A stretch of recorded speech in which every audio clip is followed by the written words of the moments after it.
priesthood, that would be like in 5,000 years from now, someone says, I am channeling the Republicans, or I am channeling, the Minister of Defense, I'm getting messages.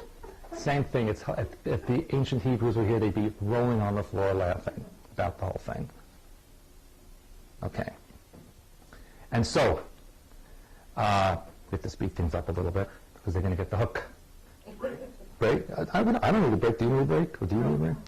Otherwise, we'll never get done. All right? And so, you have to shut me up, otherwise I won't shut up.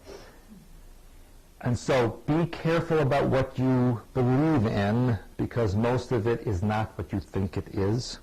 And in a couple of years from now, you're going to look very foolish. They're going to implement 1 year from now a New World religion. In fact, the last time I was, a couple of times ago in Chicago, I received a pamphlet. Oh no, actually this was on the East Coast. I saw a pamphlet from the Theosophical Society, which is based around here. And the Theosophical Society, which is connected to the UN, has a big pamphlet now that says, prepare for the New World religion.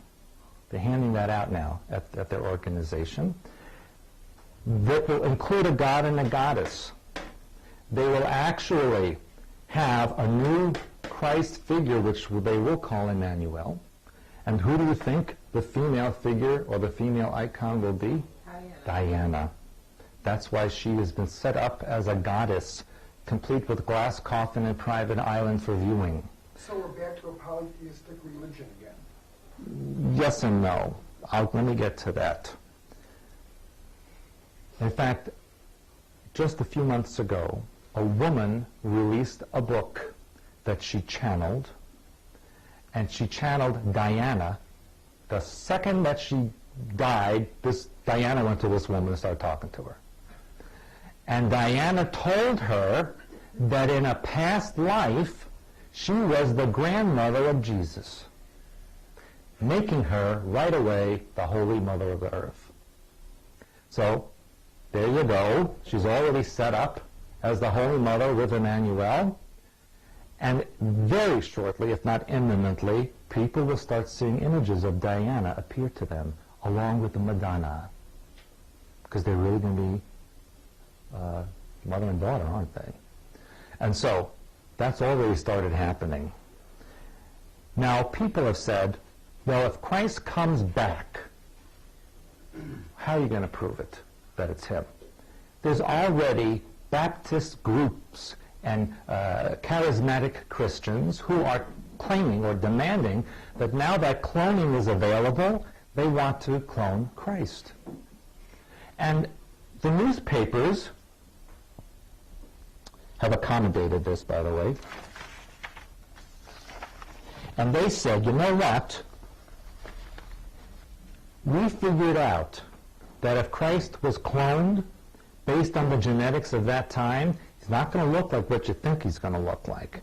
And in the newspaper, they actually sent a picture. They said, this is what Jesus is going to look like. This was in newspapers on the East Coast. I don't know if they were on the West Coast. I don't know if they were here. That's on a documentary. Yeah, that was a documentary. And so they're showing you already what the clone person is going to be like. They're telling you, this is him. See? Computer generated. Well, here's the next thing. Here's the next thing. How will they prove that it's him? What's the big buzzword that people use now? DNA, right? Prove it. Oh, yes, you do. Oh, yes, you do. Where do you know it? Shroud of Turin. Ah, but wait a second. For decades, they said the Shroud of Turin was a hoax. It was done in the Middle Ages, right? However, the technology to do it then didn't exist. Then all of a sudden, in the midst of all that hubbub, the Church of Turin had a fire, and the shroud mysteriously disappeared. Where did it turn up 2 years later? Jerusalem. And who had it but Israeli scientists? And what did they say?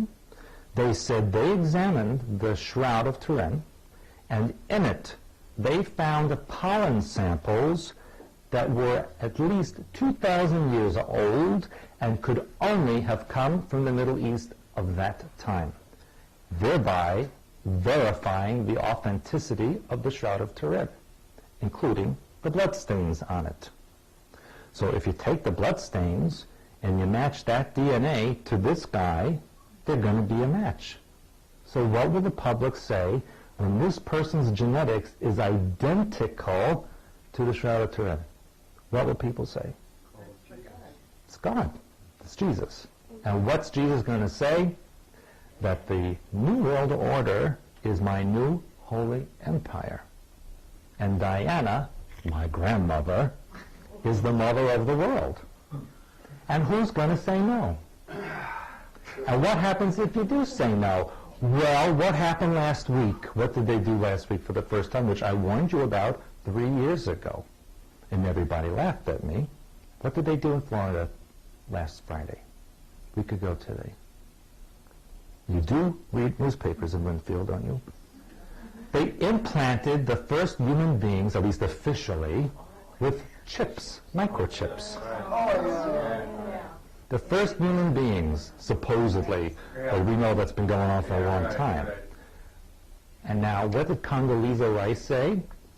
Well, she said, if you're at the airport security and you're in this long line for 2 hours, and then right next to you, you see someone walking by with their arm like this to a machine and then just keep going, what line are you going to want to be on?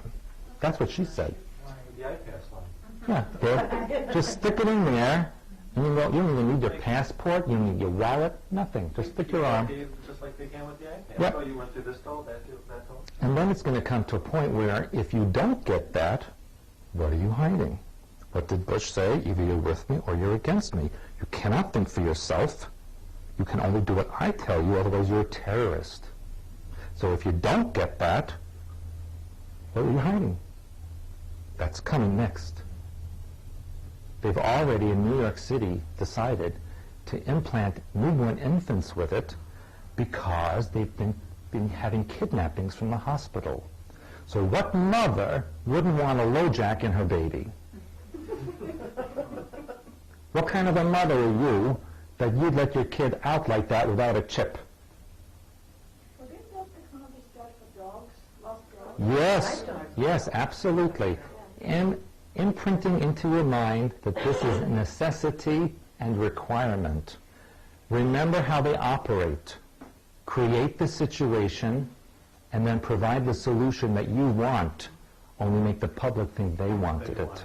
Give me your freedom, I'll give you security. Exactly. And isn't that what they said a week after September 11th? Yes. Isn't that when they interviewed everybody on CNN in the streets, wouldn't you give up the Constitution and the Bill of Rights for security? But I couldn't- Absolutely. They couldn't say yes fast enough. And what have they said on television recently? Because people started questioning the legality of this. On television they said the Bill of Rights and the Constitution are documents that are signed. All signed documents are legal documents. All legal documents are subject to negotiation. That's what they said. So, means there is no negotiation. Okay? Because then you're either with me or you're against me. Now, they just admitted to you that they knew about the terrorist attacks before it happened. What they don't show you is on French television, they're saying that the President of the United States and the government set the whole thing up, and that they're all lying.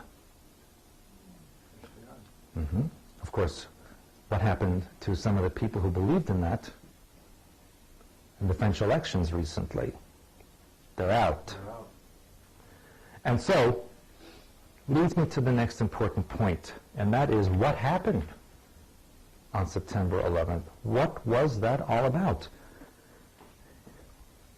Now, I must say that President Bush deserves an Emmy Award because he really played it well.